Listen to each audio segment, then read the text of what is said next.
Welcome back to Fox Recaps. Today I'm going to explain the movie called The Call of the Wild, released in the year 2020. The premise of the movie is set in the late 19th century. A place called Yukon in northwest Canada is rumored to have heaps and heaps of gold under its landmass. Hundreds of people from around the world travel to Yukon in hopes of landing the treasure to themselves. While traveling through the snowy mountains of Yukon, most use big dogs to help them carry their luggage. The protagonist of the movie is a crossbreed between Saint Bernard and Scotch Collie named Buck. He lives in Santa Clara, California with his master Judge Miller and his family.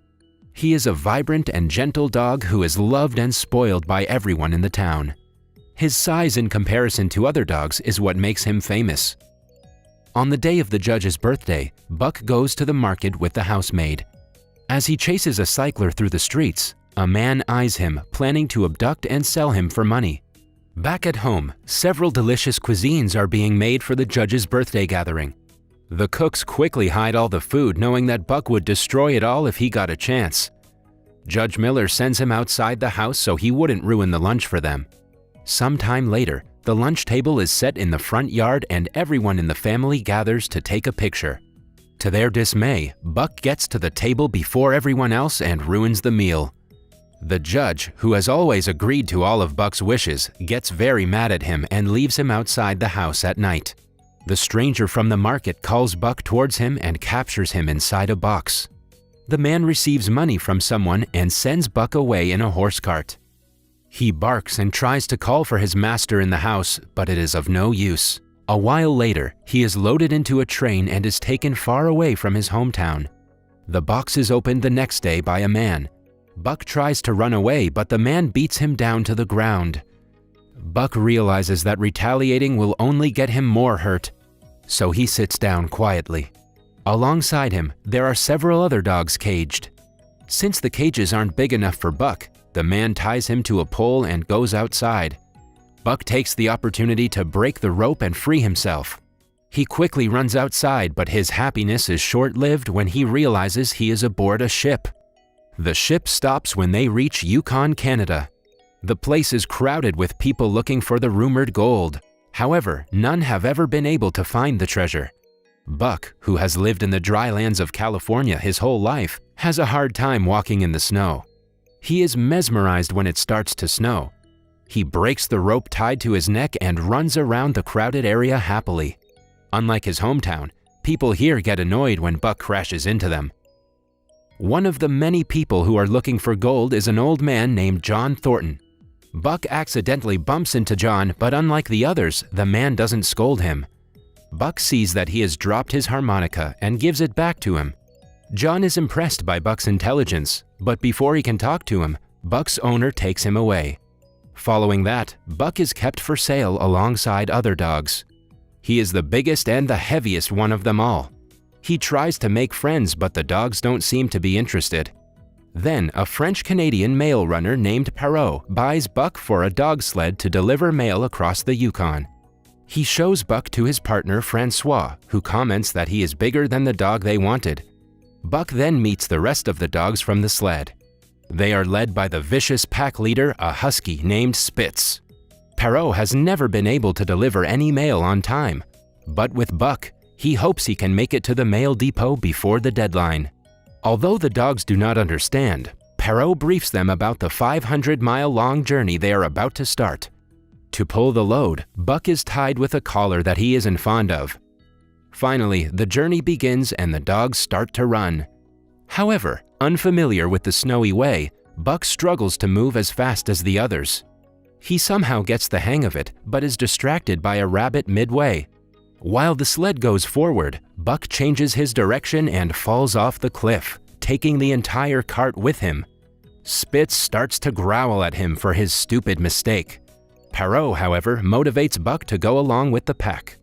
At the end of the day, Buck is extremely tired. They finally come to rest in the evening at a camp. Buck doesn't know how a dog sleeps in the snow and is very cold.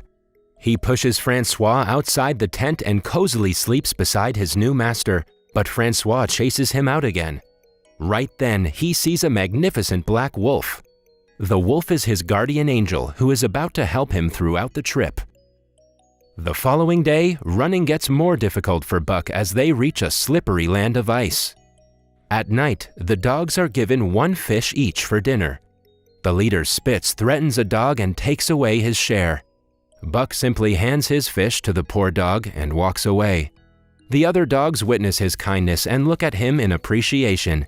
One day, after a long day of working, the dogs are thirsty, but Spitz doesn't let the others drink from the little puddle. Buck breaks a little bit of ice and creates a puddle for the others. They start to respect Buck more than Spitz, which makes him very angry. As time passes, Buck learns how to run in the snow. Because of him, the sled moves faster than ever. One day, they reach a frozen lake that they have to cross. Francois goes to check for the cracks in the lake, but she accidentally falls into one. Perrault runs to save her, but Buck beats him to it. He jumps into the lake and gets to Francois, but is now lost inside it.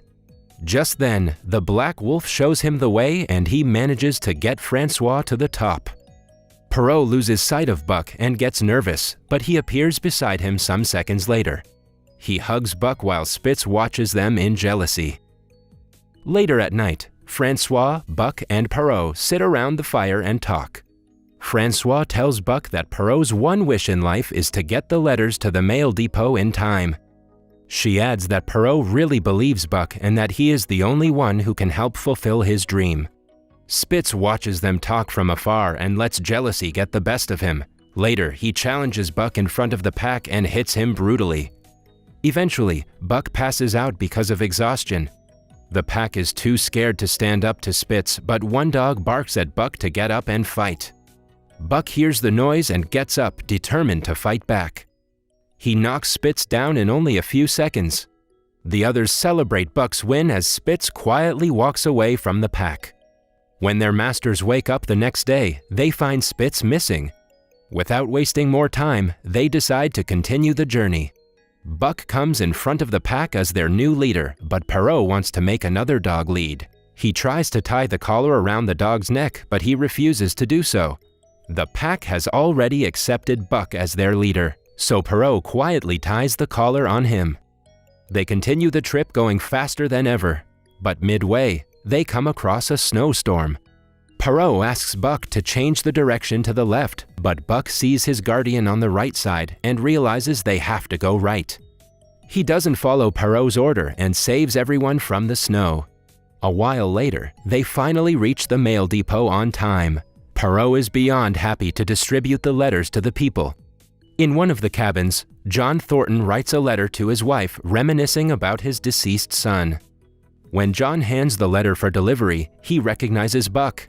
Perrault receives a letter and finds out that the mail route is being replaced by the telegraph, so his services are no longer needed. He reluctantly sells the dogs to a shop, leaving Buck without a master. Then, a man named Hal gets his eyes on the dogs and buys them to use to carry luggage. He ties the dogs to a sled filled with heaps of luggage and a woman.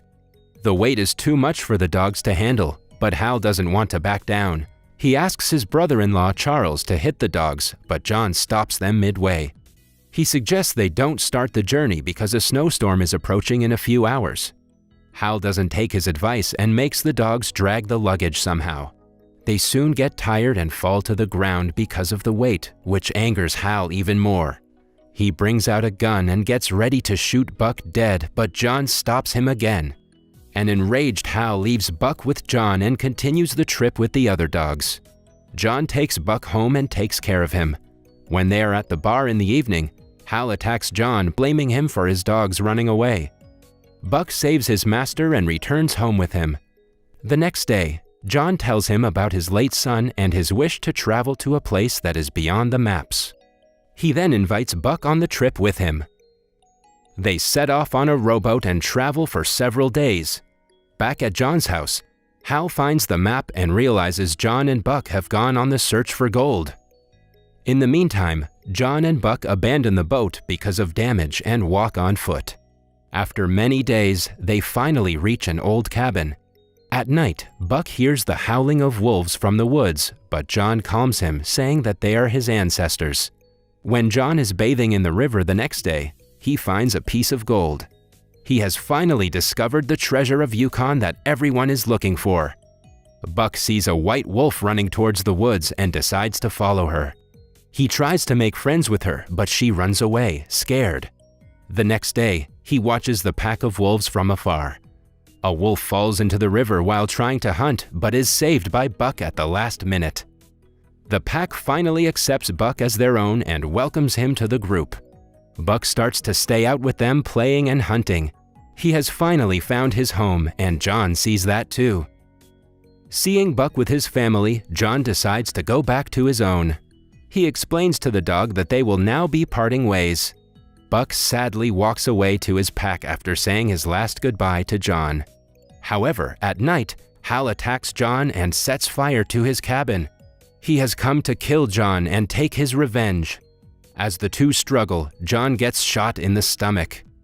Hal is about to shoot him dead when Buck finally comes to his master's aid. He grabs Hal and throws him into the burning cabin, ending him once and for all. He then sits beside a dying John and stays with him as he takes his last breath. The following day, the white wolf comes to fetch him and takes him away into the woods. As time passes, Buck has offspring with the white wolf. He leads the pack and teaches them not to give in to their fears. Buck is now his own master.